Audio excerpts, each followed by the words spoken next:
কচুর ফুল একবার হলো এভাবে রান্না করে খেয়ে দেখবেন, খুবই মজা লাগে। না খেলে বুঝতেই পারবেন না যেটা কতটা সুস্বাদু ও টেস্টি। হ্যালো এভরিওয়ান, আসসালামু আলাইকুম। কেমন আছেন সবাই? আলহামদুলিল্লাহ, আমি ভালো আছি। যে যেখান থেকে দেখছেন আমার ভিডিওটি, সকলকে জানাই আন্তরিক শুভেচ্ছা ও ভালোবাসা। আমি মমস কিচেন বাই সুলতানা। আজকে কচুর ফুল রেসিপি শেয়ার করব। দেখে বুঝতেই পারছেন কচুর ফুলগুলো আমি এই যে কীভাবে কেটে নিচ্ছি। এভাবে কেটে নিয়েছি। আমার কচুর ফুল অল্প, তাই আমি ভাবছি যে গোড়ার এই অংশটাও নেব, যে এটা ফেলে দিয়েছি। যারা আজকে প্রথম আমার ভিডিওটি দেখছেন তারা সাবস্ক্রাইব করে আমার চ্যানেলের পাশেই থাকবেন। স্কিপ না করে একটি লাইক দিয়ে পুরো ভিডিওটি দেখার অনুরোধ রইল। যারা আগে থেকে সাবস্ক্রাইব করেছেন তাদেরকে জানাই অসংখ্য ধন্যবাদ। এবার আমি কেটে নিচ্ছি। আমার ফুলগুলো অল্প ছিল বলে আমি গোড়ার এই অংশটাও নিয়ে নিলাম। এত মজা হয়, না খেলে বুঝতেই পারবেন না। যারা শহরে থাকেন অথচ জানেন না যে ফুলটা খাওয়া যায়, আজকে আমি বলবো আমার রেসিপি দেখে তারা বানিয়ে খেয়ে দেখবেন। আমি এখানে 2 আটি নিয়েছি। 2 আটি আমার এই যে এইটুকুন হয়েছে, তাই ভাবলাম যে একটু বেশি হলে ভালো হয়। আমার বড় মেয়ের আবার এটা খুবই পছন্দ, ওর তো অনেক ভালো লাগে এটা। শুধু ওর নয়, এটা আমারও ভালো লাগে। রান্না করে খেয়ে দেখলে আপনাদেরও ভালো লাগবে, আমার বিশ্বাস। কচু শাকের থেকেও বেশি টেস্ট হয় কচুর ফুলে। আমার সবগুলো কেটে নেওয়া হয়ে গেছে, দেখতে পাচ্ছেন। এবার আমি সুন্দর করে পরিষ্কার পানি দিয়ে ধুয়ে নেব রান্না করার জন্য। চুলায় একটা কড়াই বসিয়েছি। এবার আমি কচুর ফুলগুলা আগে থেকে ধুয়ে নিয়েছিলাম, এবার কড়াইতে ঢেলে দিলাম। এটা সিদ্ধ করে নেব। স্বাদ মতো লবণ দিয়ে দিলাম, হলুদ গুঁড়া,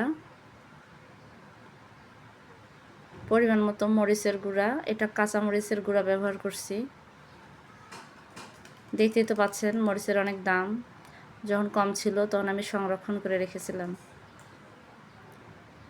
রসুন বাটা দিয়ে দিলাম, অল্প পরিমাণে একটু আদা বাটা দিয়ে দিলাম, একটু জিরা বাটা দিয়ে দেব।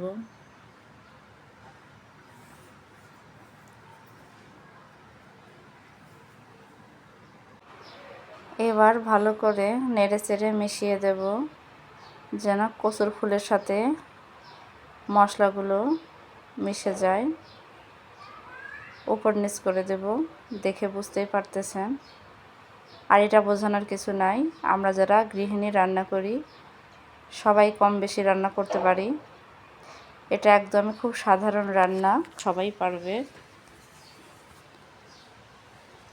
পার্থক্য একটাই, কেউ এটা খেতে জানে কচুর ফুল, আবার কেউ এই কচুর ফুলটাকে খেতে জানে না, এছাড়া আর কিছু না।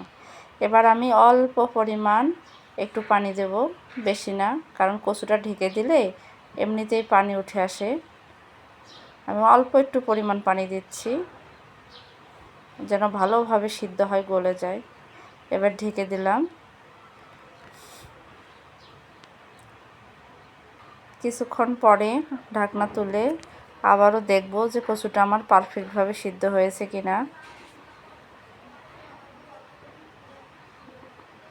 কচুটা সিদ্ধ তো হয়েছে, নিচ থেকে এখনও পানি আছে, আর একটু সিদ্ধ হলে ভালো হবে।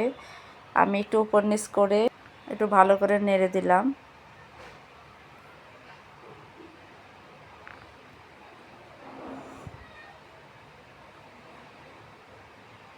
রান্না আমরা সাধারণত সবাই কম বেশি করতে পারি।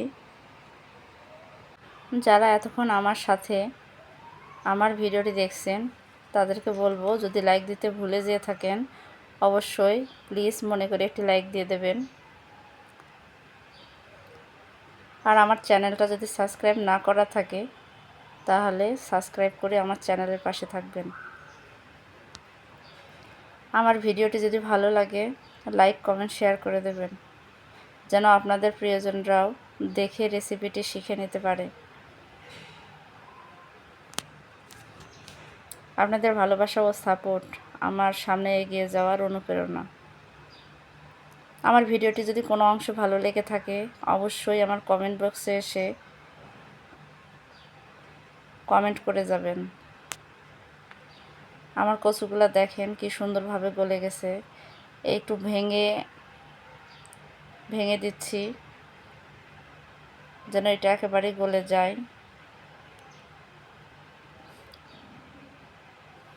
একটু ভালো করে কচুটাকে আমি এই যে ঘুটে নিলাম।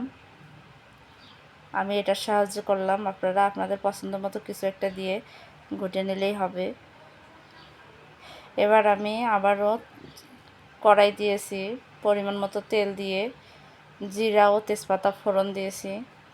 জিরাটা ভাজা হয়ে গেলে পেঁয়াজ ও রসুন কুচি দিয়ে দিলাম।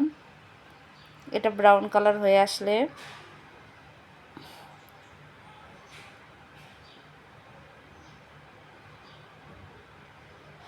আগে থেকে সিদ্ধ করে রাখা কচুর ফুলটা ঢেলে দিয়ে দেব।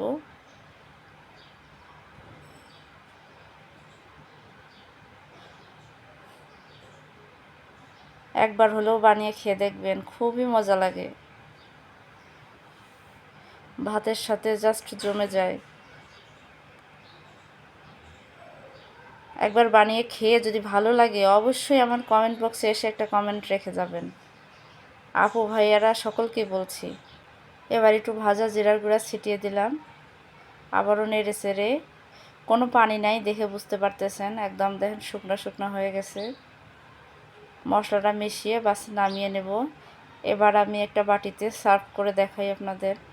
দেখেন কতটা মাশাআল্লাহ লোভনীয় হয়েছে, যেমন দেখতে লোভনীয় খেতেও সেরকম টেস্টি সুস্বাদু ছিল।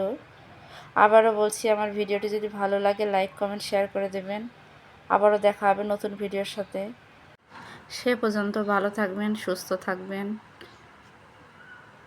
আল্লাহ হাফেজ।